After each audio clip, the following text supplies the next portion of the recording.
Let's start the next chapter. The unit 6 is economic reforms. The economic reforms of advanced bank management CAIB. Economic reforms में summary में ये है कि last 2 decade से 20 years से बहुत सारा इकोनॉमिक ग्रोथ हमें देखने को मिला and how that could be possible. Let's see. The economic reforms is now renamed as the transformation. Actually पूरा ट्रांसफॉर्मेशन नहीं हो गया. देखते हैं कैसे ट्रांसफॉर्मेशन हुआ. समरी देखते हुए the share of services sector increase. पहले गुड्स का बहुत सारा कंट्रीब्यूशन था इकोनॉमिक ग्रोथ में. Share of the service sector बढ़ गया. इंडस्ट्री एंड एग्रीकल्चर का शेयर डिक्लाइन हो गया और इंडिया पूरे रेस्ट ऑफ द वर्ल्ड से कनेक्ट हो गया because of economic transformation. The integration of India with rest of the world. The next very much important transformation is the liberalization. Liberalization means the control of the government on certain imports and exports tariff for import and export of the goods and services. कई सारे goods और services में import duty, export duty या फिर बहुत सारे किसी goods को सेल करने के लिए बहुत सारे जो यूज होते थे लिबरलाइजेशन में, बहुत सारे इंपोर्ट टैरिफ्स लगाए जाते थे. लेकिन लिबरलाइजेशन से क्या हुआ कि वो सबको हल्का कर दिया और किसी को तो नाबूद भी कर दिया, जिससे क्या हुआ कि import and export of the goods and services stimulated a lot. This is very important transformation from economic point of view. Fiscal crisis and external payment crisis. 1980 में एक घटना हुई थी बहुत सारी कि पहले 1980 के अराउंड में एक गल्फ वॉर में इंडिया ने बहुत सारे मिलिट्री वेपन्स खरीदे थे, जिससे क्या हुआ इंपोर्ट कर दिया. जिससे क्या हुआ कि इंपोर्ट बढ़ गया और एक्सपोर्ट ड्राई हो गया, मतलब बहुत कम हो गया और बैलेंस ऑफ पेमेंट में भी इम्बैलेंस आ गया. फॉरेन डायरेक्ट इन्वेस्टमेंट भी बहुत कम हो गया और फिस्कल डेफिसिट हो गया, जिससे क्या हुआ कि इकोनॉमिक कंडीशन हमारे इंडिया की बहुत खराब हो गई. और हमने देखा कि इंपोर्ट बहुत कम हो गया, इंपोर्ट बहुत बढ़ गया और एक्सपोर्ट बहुत कम हो गया. और फिस्कल डेफिसिट था वो जो इंडिया का ग्रोस डोमेस्टिक प्रोडक्ट का 9% से बढ़कर 10.4% हो गया, जो बढ़ते बढ़ते after all 53% of the GDP 1990-91 में हो गया. जिससे क्या हुआ कि एक्सचेंज रेट से बहुत हाई हो गया. मतलब हमारे इंडियन रुपी की कीमत घट गई, डिटोरिएट हो गई. लेकिन इसकी बहुत बड़ी, जिससे क्या हो गया, एक्सटर्नल पेमेंट क्राइसिस आ गया, जिसको कहते हैं कि imbalance in import and export. लेकिन इससे रिकवरी पे आ गई. रिकवरी कैसे होगी कि 1980 के साल में ये सब हुआ. लेकिन 1981 में क्या हुआ कि हमारा इंटरनेशनल मॉनेटरी फंड में से हमने 67 टन सोना हमने गिरवी रखा और इससे और additionally Reserve Bank of India ने भी 47 ton gold Bank of England में भेजा. जिससे क्या हुआ कि हमने 600 बिलियन हमने रेज किए. मतलब 600 बिलियन का हमने लोन लिया ये सब निपटाने के लिए. So this was the very important. और जिससे क्या हुआ कि इसमें रिकवरी आ गई. फॉरेन डायरेक्ट इन्वेस्टमेंट भी स्टिमुलेट हो गया. एक्सपोर्ट इंपोर्ट का इम्बैलेंस था वो भी बैलेंस हो गया. So this was the very important transformation from the point of view for economic growth. The other is the march on market-oriented system. It means कि हमने goods and services पे जो डिमांड एंड सप्लाई का formula हमने apply कर दिया कि जितनी डिमांड है उतनी सप्लाई करो. So these are the market-oriented system, as we have seen in the last chapters that the demand and supply of goods and services play a very important part in economic condition of the goods. So market oriented system से क्या हुआ कि जितनी supply है उतना goods ही produce करो. So these are the market oriented system को हमने अपने इकोनॉमिक पार्ट बनाया. हमने इकोनॉमिक ट्रांसफॉर्मेशन का बहुत इंपॉर्टेंट कंट्रीब्यूशन है. और 3 इंटरलिंक इवेंट्स सामने आई. जैसे कि पहली इवेंट थी कि रीजनल पार्टीज इमर्ज किया गई, जो हमने देखा कि इकोनॉमिक कंडीशन जो 1980 के साल में बहुत वर्स हो गई थी और 1991 में वो धीरे धीरे रिकवर हुई. उसमें से बहुत सारी पार्टीज इमर्ज किया गई, जिससे क्या हुआ कि इलेक्शन हुए और इलेक्शन हुए से पार्टीज ने डोमिनेंस करना शुरू किया। दूसरी इंटरलिंक इवेंट थी कि गठबंधन की सरकार हो गई। और तीसरी इंटरलिंक इवेंट थी कि लोगों ने जो इकोनॉमिक ग्रोथ बढ़ रहा है उनको बढ़ते ही रहने देना है, वही उसकी मांग थी। सो इस वजह से क्या हुआ कि बहुत बड़ा इकोनॉमिक ट्रांसफॉर्मेशन हुआ।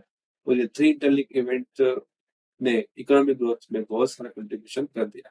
And yes, as we see that this are the last 2 decades, मतलब ये 1981 में ही शुरू होगा। सो लास्ट 20 ईयर्स में बहुत सारे इकोनॉमिक ट्रांसफॉर्मेशन हुए। Another economic transformation is the real sector, means manufacturing sector. इसने मैन्युफैक्चरिंग सेक्टर पे ज्यादा कॉन्सेंट्रेट किया है। एबोलिशन ऑफ एमआरटीपी एक्ट, मतलब monopolistic restrictive trade policies act को एबोलिश कर दिया, जिसमें क्या होता है कि कुछ गुड्स और सर्विसेज थे जो प्राइवेट सेक्टर या फिर कोई भी एक इंडस्ट्री बनाती थी, लेकिन एमआरटीपी एक्ट को एबोलिश कर दिया, जिससे क्या हुआ कि वो गुड्स कोई और इंडस्ट्री भी प्रोड्यूस कर सकती है, दूसरी या तीसरी इंडस्ट्री भी प्रोड्यूस कर सकती है। इससे क्या हुआ कि कंपटीशन, प्राइस कंपटीशन हुआ और सबकी प्राइस इक्वल या मोर और लेस से इक्वल हो गई, जिससे क्या हुआ कि लोग एकदम सस्ते दाम पे लोग ये गुड्स अफोर्ड करने लगे। जैसे कि हम एग्जांपल लेते हैं कि पहले टेलीफोन था, वो बहुत लग्जरी आइटम आ गया था, जिसमें क्या हुआ कि लोग घंटों लाइन में खड़े होते थे अपने टेलीफोन लाइन में बात करने के लिए। लेकिन जैसे ही ये मोनोपोलिस्ट एमआरटीपी एक्ट हुआ कि टेलीफोन पे बात करना अब everybody can talk on the telephone. So MRTP act के एबोलिशन से प्राइवेट सेक्टर ने भी उसमें एंट्री की, जिससे क्या हुआ कि वो प्राइवेट सेक्टर भी उसमें एंटर करके कंपटीशन को परफेक्ट कर दिया। मतलब मोर और लेस सबके सर्विसेज के दाम थे वो इक्वल हो गए। Now everybody can afford the telephone. As we have seen that liberalization is also important part for transforming the real sector। Foreign direct investment, foreign की कंपनियों ने भी हमारे इंडिया में निवेश किया गुड्स एंड सर्विसेज खरीदने के लिए, और हमने भी कुछ देशों में अपनी गुड्स और सर्विसेज खरीदने के लिए निवेश किया। सो एफडीआई हमारा अप हो गया। इससे क्या हुआ कि बहुत सारी टेक्नोलॉजी हमारे इंडिया में आई, जिससे अपग्रेडेशन ऑफ टेक्नोलॉजी हुआ। मतलब जो काम पहले 10 जन कर सकते थे वो अब 2-3 जन से वो काम हो सकता है, जिससे क्या हुआ कि लेबर इंटेंसिव टेक्निक को घटाकर हम टेक्नोलॉजी, मतलब इंफॉर्मेशन टेक्नोलॉजी इनेबल्ड सर्विस की तरफ गए, जिससे क्या हुआ इकोनॉमिक ग्रोथ हमारा बढ़ गई। Entry of the private sector, as we have seen in the case of the telephone industry. Private sector के आने से बहुत सारे गुड्स लोगों को अफोर्ड होने लगे और उससे quantity according to demand produce हो गई। इंफॉर्मेशन टेक्नोलॉजी में वो हुई, रिसर्च हुआ। एग्रीकल्चर सेक्टर में free movements of goods and service, agriculture produce का फ्री मूवमेंट एग्रीकल्चर सेक्टर में हो गया। कैसे? पहले ऐसा था कि एग्रीकल्चर प्रोड्यूस थी वो पहले मार्केट में लाई जाती थी, फिर क्या होता था कि जिसमें दलाल प्रथा थी, दलाल वो प्रोड्यूस को सेल करने के लिए बीच में कमीशन लेते थे। लेकिन after the emergence of the APMC act, मतलब एग्रीकल्चर प्रोड्यूस मार्केटिंग कमेटी के तहत गुड्स डायरेक्ट मार्केट में लाए जाते थे, उसके बाद ही उसका ऑप्शन शुरू होता था। तो every farmer can participate in that selling of the agricultural produce. So ये बहुत बड़ा इंपॉर्टेंट इकोनॉमिक ट्रांसफॉर्मेशन है। The other is the Essential Commodities Act in 1955। कुछ गुड्स एंड सर्विसेज ऐसे होते हैं कि जो they are part of the life, like food, रोटी, कपड़ा और मकान जैसे कुछ ऐसी चीजें हैं जो इसेंशियल सब लोगों के पास होनी चाहिए और सब लोग अफोर्ड करनी चाहिए। इससे क्या हुआ कि इसेंशियल कमोडिटीज एक्ट 1955 के तहत certain goods and services are made available to the common public at their affordable prices, जिसने गवर्नमेंट कंट्रोल आ गया और गवर्नमेंट ने वो सारे गुड्स एंड सर्विसेज जो कॉमन मैन कैन अफोर्ड उसके प्राइस में इस एक्ट के तहत उसने ला दी।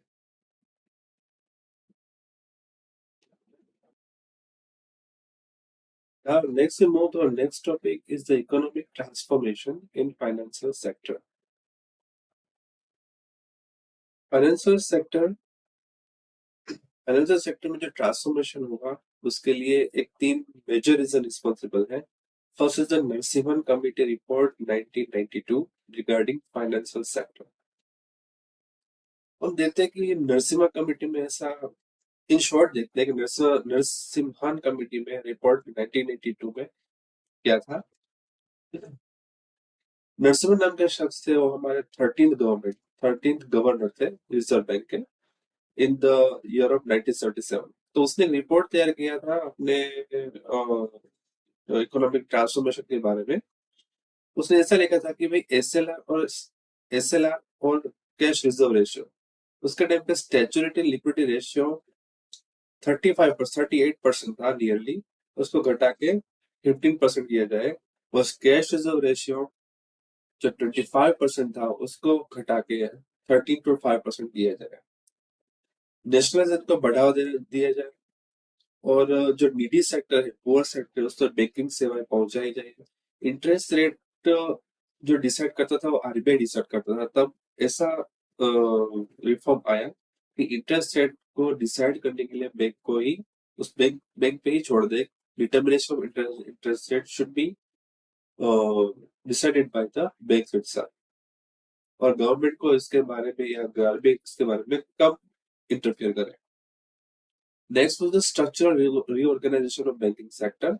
इसमें क्या हुआ था कि 3 लार्ज बैंक थे including SBI and other 2 banks, वो नेशनलाइजेशन और इंटरनेशनल लेवल पे वर्क किया जाए। उस पे 8 या 10 बैंक का नेशनलाइजेशन किया जाए और बाकी के बैंक है उसको रीजनल बैंक में फंक्शन करना चाहिए।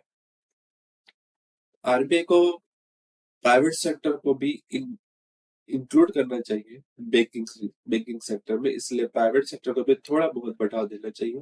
फॉरेन बैंक को भी बढ़ावा देना चाहिए, जिससे क्या होगा कि फॉरेन बैंक्स है वो भी कुछ इंस्टीट्यूट एफआईआई मतलब फॉरेन इंस्टीट्यूशनल इन्वेस्टर्स है हमारे देश में कुछ इन्वेस्ट करके एक बैंक में रिफॉर्म की प्रोसेस शुरू की जाए। फॉरेन बैंक्स को जॉइंट वेंचर या मर्चेंट वेंचर का भी दर्जा दिया जाए। और कंट्री में जो भी छोटे छोटे इलाके जैसे कि रूरल एरियाज है, सेमी अर्बन एरियाज, उस पर सभी में बैंकिंग सेवाएं पहुंचाई जाए। और नीडी, स्पेशली नीडी पीपल, जो पुअर पीपल है, that should be given the banking facilities. एक नया एसेट रिकंस्ट्रक्शन फंड बनाया जाए, मींस एसेट रिकंस्ट्रक्शन फंड, जिसमें क्या होगा कि कोई बैड लोन या एनपीए या फिर डाउटफुल है उसको बचाने के लिए एक स्पेशल फोर्स तैयार किया जाए, जिससे क्या है कि ये लोन डाउटफुल से आगे जाके लॉस एसेट में परिवर्तित होने से पहले बच सके। इसलिए एसेट रिकंस्ट्रक्शन फंड की निर्माण किया गया। Establishment of ARF. Dual control को नाबूद किया गया, जैसे कि रिजर्व बैंक और मिनिस्ट्री ऑफ फाइनेंस दोनों बैंकिंग सेक्टर में इंटरफियर, दोनों के साथ में एक निर्णय होता था। लेकिन तब ऐसा डिसाइड हुआ कि reserve bank should only be sole responsible और sole control of the banking industry. Banks को ज्यादा फ्रीडम दिया गया, जैसे कि कोई भी बैंक फ्री है अपना इंटरेस्ट डिटरमिन करने के लिए फ्री है। ओवर रेगुलेशन, ओवर एडमिनिस्ट्रेशन को अवॉइड कर दिया गया ऑडिट में। और इंटरनल एडमिनिस्ट्रेशन को ज्यादा से ज्यादा बढ़ा दिया गया कि बैंक अपनी तरफ से खुद ही एडमिनिस्ट्रेशन करे और आरबीआई को उसको कंट्रोल या एडमिनिस्ट्रेशन करने की, इंटरफेरेंस करने की कम नौबत आए। पॉलिटिकल कंसिडरेशन पे पहले चेयरमैन और बोर्ड ऑफ डायरेक्टर का चुनाव किया जाता था, लेकिन अब उस नरसिम्हन कमेटी ने ऐसा रिकमेंड किया कि पॉलिटिकल कंसिडरेशन को हटा के प्रोफेशनलिज्म पे ध्यान दिया जाए, और उसके लिए और प्रोफेशनलिज्म पे ध्यान देके बैंक के सीईओ और एमडी को चुना जाए। So this was the report that Narasimhan Committee 1982 has regarding the financial sector. The another was the Narasimhan Committee report on 1998, that was the banking sector reforms. अब देखते हैं कि उसमें एक समरी देख लेते हैं कि उसमें क्या हुआ था। जो बैंकिंग सेक्टर रिफॉर्म्स का 1988 वाला नरसिम्हन कमेटी रिकमेंडेशन था, वो था कि जो 1982 में जो रिफॉर्म किया गया है उसको पहले रिव्यू करें, उसमें कोई शॉर्टेज हो तो उसको पूरा किया जाए। और इस रिपोर्ट में पहली अहमियत थी कि the the first point that should be the part of the banking reforms were the strengthening of the banks in India. Banking को मजबूत बनाया जाए। उसमें एक कॉन्सेप्ट को इंट्रोड्यूस किया गया जिसका नाम है सीएसी, मतलब current account accountability. Current account accountability में क्या होता है कि कोई भी फॉरेन फॉरेन करेंसी जब इंडिया में आती है तो उसको फुली इंडियन करेंसी में कन्वर्ट किया जाए, अगर इंडिया की करेंसी बाहर जाती है तो उसको फॉरेन करेंसी में फुली कन्वर्ट किया जाए। इसको कहते हैं करंट अकाउंट कन्वर्टिबिलिटी, जिसको नरसिम्हन कमेटी बैंकिंग रिपोर्ट ने रिकमेंड किया था। Another was the narrow banking. Narrow banking means short term finance को ज्यादा बढ़ावा दिया गया, जिससे लॉसेस और इंटरेस्ट रेट का लॉस बहुत कम हो सके। Narrow banking means the recommendation is sanctioning of the loans for the short term period and a risk free asset, जिससे क्या कि एनपीए का और डाउटफुल एसेट्स का रिस्क कम रहे। Capital adequacy ratio CS, capital adequacy ratio CAR को बढ़ावा दिया जाए। कैपिटल एडिक्वेसी रेशियो मतलब कि if a bank are incurring certain losses, then it can recover immediately from that. So bank has enough amount or enough quantity of capital that it can use to recover from the bad losses. कोई भी loss या बड़ा loss है तो bank उसमें से immediate recover कर सके, ऐसा एक रेशियो उसको कहते हैं capital adequacy ratio. Another was the bank ownership.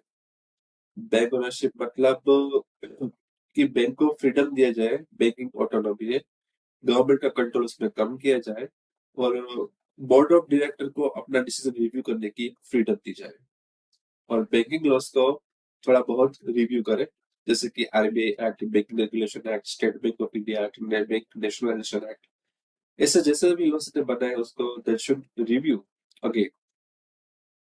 And apart from this banking sectoral changes, there are other major recommendations that Narasimhan Committee 1998 banking sector reform has put forward was the upgradation of computer technology upgradation, training of the staff, depoliticizing the banks, means removing of the political consideration from banking sector, strictly implement professionalism in banking, and reviewing the banking recruitment.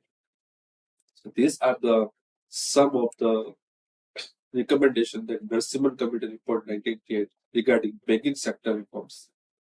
The other was the SH Khan report. In SH Khan report, the major thing that the major consideration that SH Khan report has put forward is the harmonizing between the banking role and operation of the development. And after the implementation of this, all three committee reports and all this banking regulation, the transformation of the banking was picked up at the sharp growth. बहुत जल्दी से economic या banking reforms का transformation sharp range से हुआ। इससे पहले क्या होता था कि कोई भी डिसीजन हो तो वो बैंकिंग रेगुलेशन या रेगुलेटर लेती थी। उसके बाद क्या हुआ कि मार्केट फोर्सेस को इंटरेस्ट डिटर्मिनेशन या कोई भी पॉलिसी प्रिस्क्रिप्शन को मार्केट फोर्सेस पे छोड़ दिया आउटपुट लाने के लिए। So this was the major changes, major transformation in financial sector.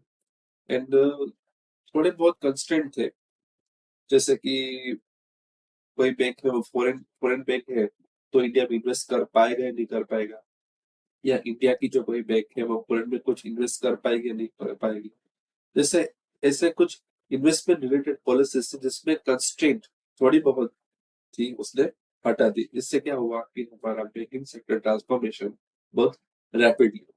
So this is like a very important economic transformation regarding financial sector.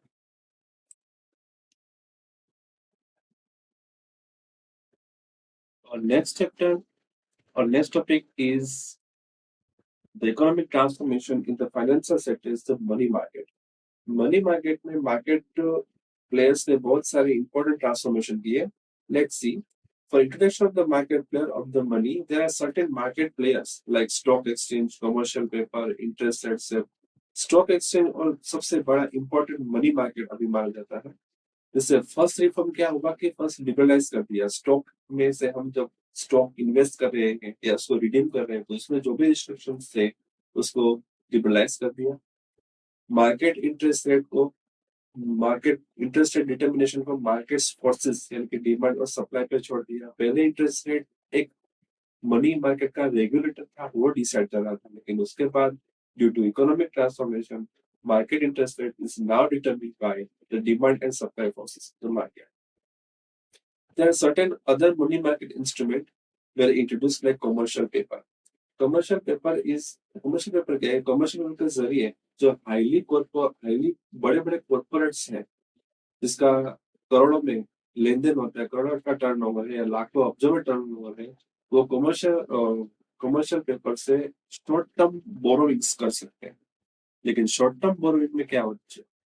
Short term borrowing से वो अपना टेम्पररी एक्सपेंसेस है, जैसे कि इन payment of inventories, payment of salaries, payment of expenses, short term nature, उसको पे करने के लिए शॉर्ट टर्म बोरोइंग यानी कि लोन लेते हैं। और जनरली वो 270 डेज से ज्यादा उसकी मैच्योरिटीज नहीं होती, और 270 डेज के अंदर उसको वो रीपे करते हैं। तो by use of the commercial paper they can raise the short term borrowings. Certificate of deposit, as we all know, regarding the certificate of deposit, exemption of interbank lending means कोई एक bank है और दूसरे bank से अपनी short term money, short term cash flow को satisfy करने के लिए जो भी लोन दूसरे बैंक से लेता है, उसमें से जो भी रेगुलेटर्स या जो भी कंडीशंस थे, उसको उन्हें एग्जेम्प्ट कर दिया। This are the exemption of interbank lending.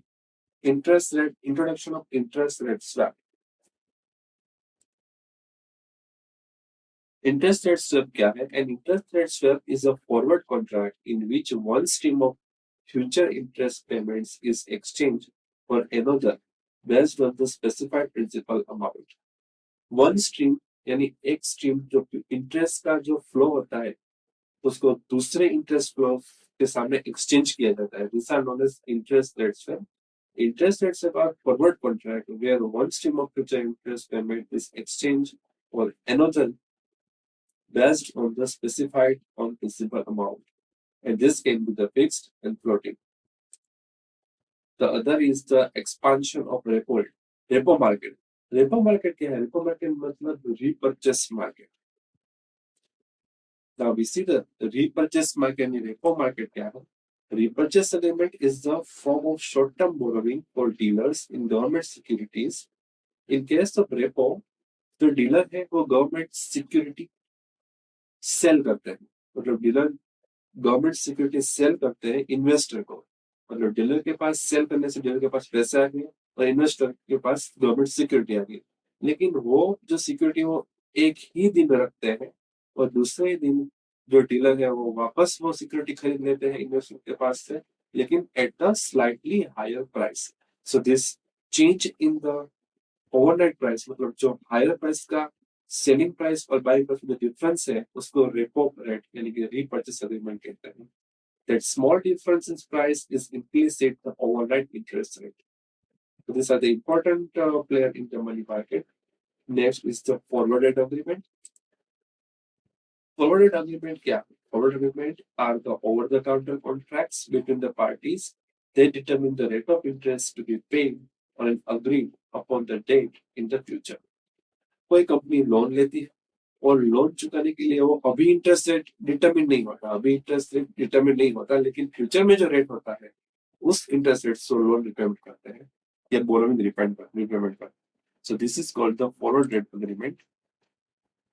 Next is the triparty repo. Triparty repo मतलब दो पार्टीज होती हैं, party A and party B. Party A party B से कुछ लोन लेती है और पार्टी बी जो लोन देती है उसके लिए कुछ सिक्योरिटीज यानी कोलेट्रल्स, हाइपोथिकेशंस, जो भी इंतजाम जो करना होता है वो एक थर्ड पार्टी करती है, यानी कि पार्टी सी। सो दिस, और वो जो अरेंजमेंट होती है उसके लिए पार्टी सी कुछ ना कुछ पैसे या कुछ मनी चार्ज करेगी। तो this are known as the tri party repo.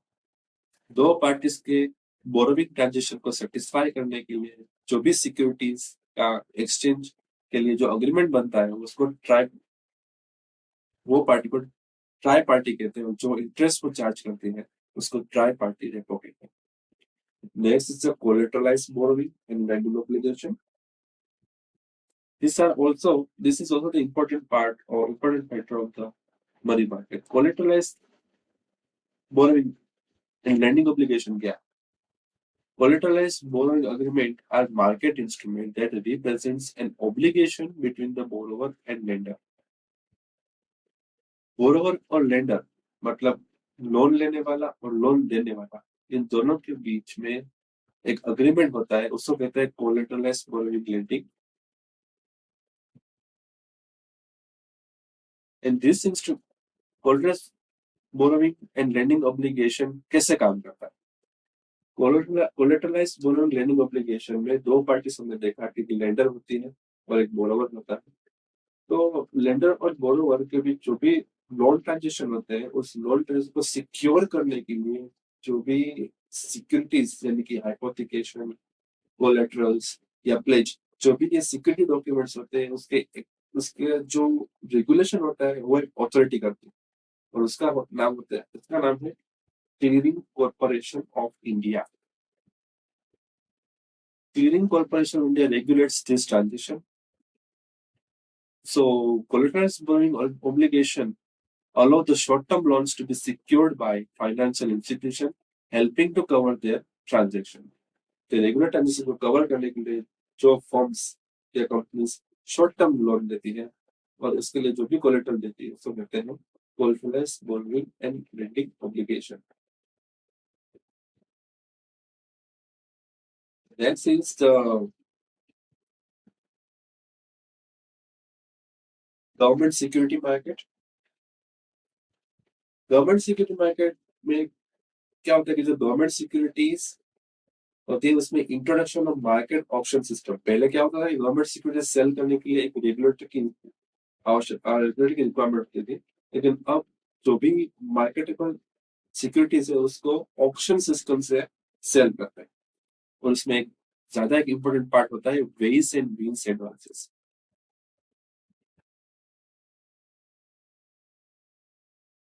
Veg and means advances क्या है?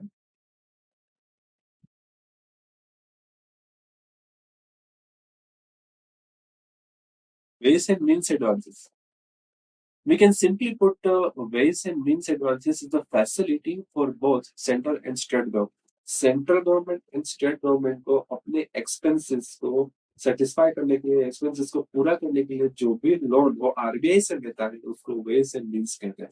In that sense they aren't the source of finance, so they these borrowings are meant to purely help temporarily to both the parties, means central government and state government. सो इसका introduction हुआ वैसे means जैसे state government और central government का जो भी temporary expenses था वो सेटिस्फाई हो सकता था, हो जाता था। And one important factor is that the development of market by technology upgradation and infrastructure.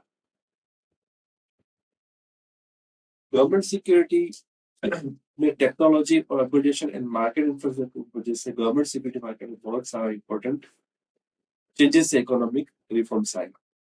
Another is foreign exchange market. Reform से पहले क्या था कि foreign exchange market was absent, foreign market कुछ फॉरेन एक्सचेंज होता ही नहीं था। लेकिन after the introduction of the economic reforms, market based exchange rate were introduced.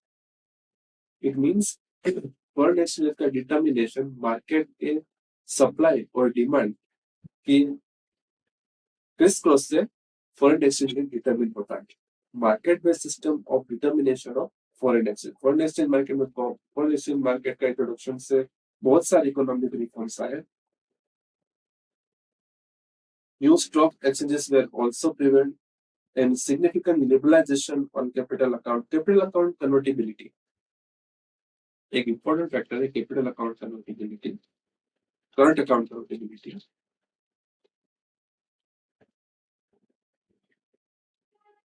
Current account convertibility का इंट्रोडक्शन हुआ जिसमें क्या होता था कि जो फॉरेन के जो भी पैसे इंडिया में आते थे उसका वो फुली कन्वर्टेबल इंडियन रुपीस में हो पाता था due to foreign exchange rate. तभी से डिसाइड हुआ कि $1 is equal to 70 rupees, $1 means 72 rupees. So these are the determination of exchange rate were possible because of the current account convertibility. Current account convertibility से ये सारे foreign पैसे, foreign currency जो India में कन्वर्ट हो पाते थे। Next is the capital market.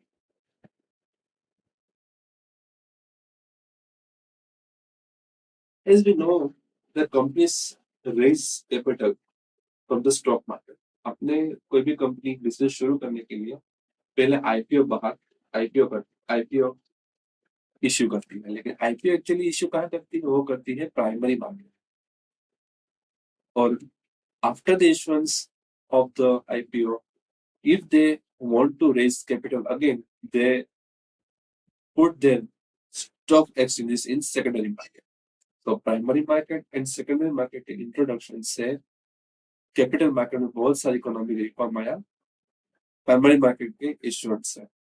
और वैसे भी हम देख रहे हैं कि अभी कोई भी स्टॉक प्राइसेस, कोई भी कंपनी का शेयर प्राइसेस हमें जानना हो तो हम ऑन द स्पॉट स्क्रीन देख के कर सकते, स्क्रीन में देख सकते हैं। और रियल टाइम फ्लक्चुएशन जो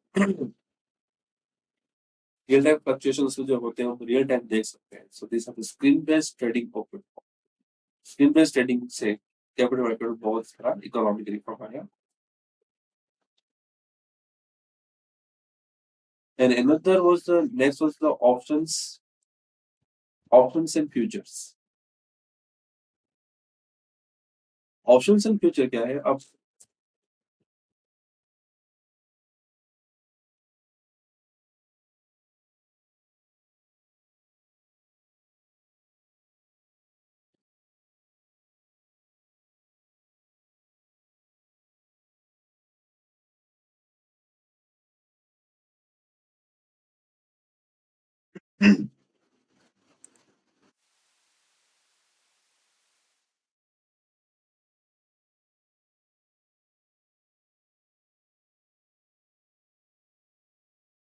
options क्या है कि options are the contracts that give the purchaser the right but not an obligation to buy or sell the security such as stock or exchange fund at the fixed price with the specified period of time.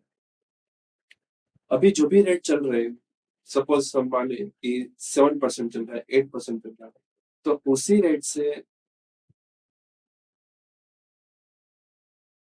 से purchaser को bye or cell करने का एक obligation मिलता, एक right मिलता है, but not an obligation. So options are the contracts that give the purchaser the right but not the obligation to buy or sell the security such as stock exchange traded fund. Stock exchange offer करता है कि इतने सारे prices में से ये stock available है, तो हमको राइट है कि हम उसको परचेस कर लेंगे, नॉट एन ऑब्लिगेशन कि हमें कंपलसरी परचेस करना है। Another is the futures. Futures क्या है? Futures are the derivative financial contracts that obligate the parties to transact an asset at the predetermined future date and price. पहले से interest rate या rate determine होता है कि मैं ये सिक्योरिटी इस प्राइस पे सेल करूंगा। So they no longer relevant to the present interest rate, they related to the future interest. So these are the important part of the capital market in the economic reforms. फिर introduction of बदला system. चलिए बदला system क्या है? पहले हम जो stock exchange पे जो ट्रेडिंग करते थे उसको हम now they are named as stock trading. बदला को 1990 बदला को इंट्रोड्यूस किया गया था primary market as a secondary market में 1993 में, लेकिन 1994 में उसको बैन कर दिया गया। फिर अगेन 1996 को फिर से बदला को लाया गया और फिर से 2001 में बदला है कि स्टॉक ट्रेडिंग को बैन कर दिया, लेकिन उसके बाद भी 2001 के बाद भी फिर से वो स्टॉक ट्रेडिंग इम्प्लीमेंट हुआ और इससे स्टॉक होल्डर को जो भी शेयर परचेज या सेल करने में बहुत सारा लोग डिमेट अकाउंट्स खोलने लगे। फिर stock market become more efficient and this is credit market. Credit market में क्या इकोनॉमिक रिफॉर्म आया? रिफॉर्म के पहले रेगुलेटर यानी कि आरबीआई इंटरेस्ट डिटरमिन करता है इन लोन के, लेकिन after the economic reform transformation, the the regulator regulated the credit market, but after reforms, broad approach was implemented. इसके बारे में बहुत सारा रिसर्च किया गया इंटरेस्ट डिटर्मिनेशन में। Next was the building of the risk management capabilities, prudential regulation and supervision. Credit market में ज्यादा सुपरविजन और ज्यादा कैपेबिलिटीज इंप्लीमेंट किया गया। डिस्क्लोजर रिक्वायरमेंट्स, मतलब लोन लेने से पहले हम कस्टमर के बारे में जो भी डिस्क्लोजर मांगते हैं कि इसमें कितनी एसेट्स है, कितनी लायबिलिटीज है, दूसरे बैंक में लोन लिया है कि नहीं। So this are called the disclosure line. इससे क्या होगा कि जिस कस्टमर को आप लोन दे रहे हो ट्रांसफर्ड हो गया आपके सामने। So this are important factor in credit market. So disclosure requirement forms an important part in the credit market. But after lending to the borrower, there was a sharp supervision and sharp operation of the banks. So banks के operation में बहुत सारी transparency आ गई, diversification of the shares and advances.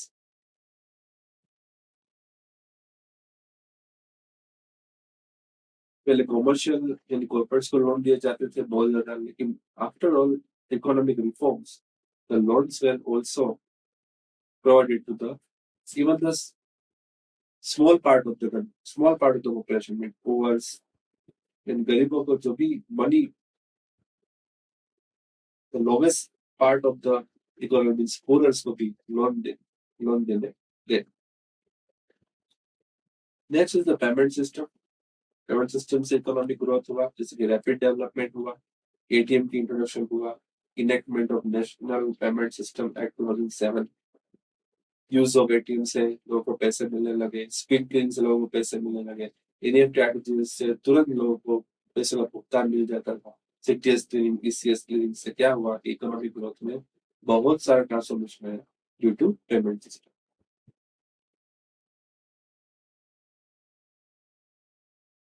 The next is the economic transformation, that means integration with the global economy.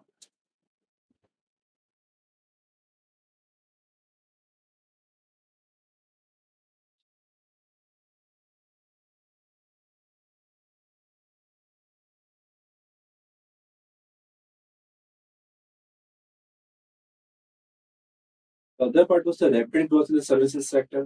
हम agriculture sector से ज्यादा services sector पे concentrate होने लगे, हमारी इकोनॉमी ओपन हो गई, मतलब फॉरेन के लोग भी, फॉरेन कंट्रीज भी हमारे स्टॉक्स एंड शेयर्स में इन्वेस्ट करने लगे.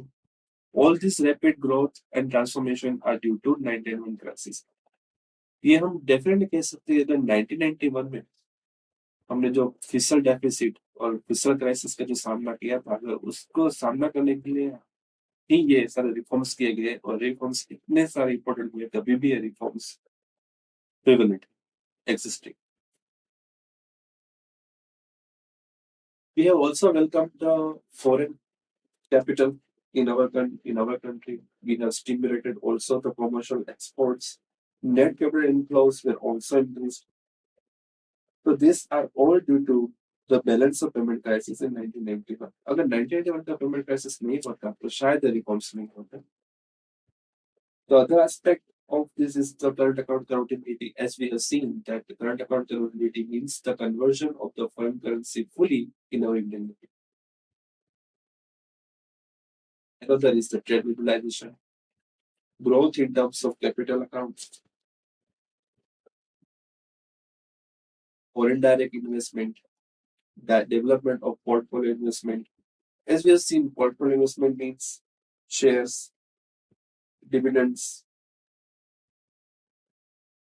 There were also the inflow of foreign institutional investor. Foreign institutional investor means in foreign का कोई भी कंट्री हमारे कंट्री में से लोन ले सकता है. These are called the foreign institutional investor. Investment in GDR, global depository, मतलब हम अमेरिका के एडीआर मतलब अमेरिकन डिपॉजिटरी से मींस अमेरिका के यूएस स्टॉक एक्सचेंज में भी हम शेयर में इन्वेस्ट कर सकते हैं. जीडीआर मतलब ग्लोबल डिपॉजिटरी रिसिप्ट, वन और मोर कंट्रीज के स्टॉक एक्सचेंज में भी हम इन्वेस्ट कर सकते हैं. सर कोई global depository receipt.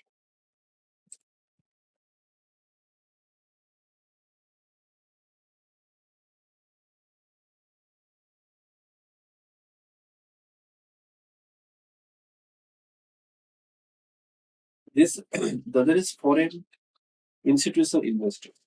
Foreign institutional investor means an investor or investment fund investing in a country outside of the country in which it is registered its headquarters. The other is the permission to the external commercial borrowings. External commercial borrowing means foreign bank में से हम loan लेने के लिए हमें permission मिलेगी. इस तरह का external commercial borrowing. Outflows, outward outflows. Outward outflows means outward means the transaction that increase the investment that investor in the reporting economy have enterprises in foreign economy. Foreign economy की जो enterprise है उसमें हम invest कर सकते थे. ये capability को कहते हैं कि outward flows. Another was the structural transformation, as we have seen technology upgradation and all are the means that are used for economic transformation or structural transformation. इतना सारा हमने अचीव कर लिया. हमने कैपिटल अकाउंट में अचीव किया, foreign direct investment में achieve किया, इसमें सामने हमने अचीव किया, क्रेडिट मार्केट में अचीव कर लिया, पेमेंट सिस्टम में अचीव कर लिया. लेकिन एक और क्वेश्चन है कि have we achieved enough. Means हमने जो भी अचीव किया है क्या उस लोगों के सभी लोगों के पास पहुंच पाया या नहीं पहुंच पाया. तो this are the issues like poverty. Poverty में कोई ज्यादा इंप्रूवमेंट नहीं हुई है. मतलब इनकम का ज्यादा से ज्यादा डाइवर्सिफिकेशन रिच की तरफ हो गया है, रिच लोगों की तरफ हो गया है. पर कैपिटा इनकम डाउन होती जा रही है. सोशल इकोनॉमिक डेवलपमेंट में हम पीछे ही चले जा रहे हैं. Social economic development index and human development index में there are also the health issues. Health issues का भी बहुत बड़ा इश्यू है इकोनॉमिक ट्रांसफॉर्मेशन में कि मोर्टालिटी रेट भी बढ़ रहे हैं. इनफ हेल्थ सर्विस सेंटर हमें अच्छी हेल्थ सर्विस नहीं दे पा रहे हैं. पर कैपिटा एक्सपेंडिचर भी बढ़ रहा है. So there is a need for the government to develop such a policy that should reach in the healthy aspects to each sector of the society or each sector of the economy. There is also the absence of primary education. There are a lot of part in the economy, in our Indian economy, that does not even they do not even receive the elementary education. First standard, second standard, but a primary education naming that. As we have seen that agricultural sector, we have transformed from agricultural sector to manufacturing sector. So our share of agricultural sector has declined and the development was raised in the manufacturing sector. But कई सारे इतने लोग अभी भी agriculture पर depend है. About 60% से ज्यादा लोग अभी agriculture पर डिपेंड है. These are important issues. Another was the appropriate labor reforms.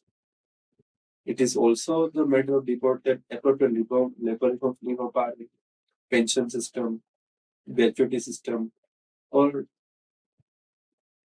एक important factor pension system का यह है कि लोगों को बहुत सारे साल एक ही इंस्टीट्यूट में जॉब करना पड़ रहा है, उसके बाद ही उसको पेंशन मिलेगा. सो इसकी वजह से क्या हो पा रहा है कि लोगों को जो अच्छी सारी अपॉर्चुनिटीज मिल गई वो अपॉर्चुनिटीज को गवा रहे हैं. इंश्योरेंस है, पेंशन सिस्टम है, मेडिकल फैसिलिटी है और ट्रेनिंग जो दी जा रही है स्किल उसकी ट्रेनिंग को डेवलप करने के लिए सभी कुछ ना कुछ कमी अभी रह गई है. And the last important was the financial inclusion.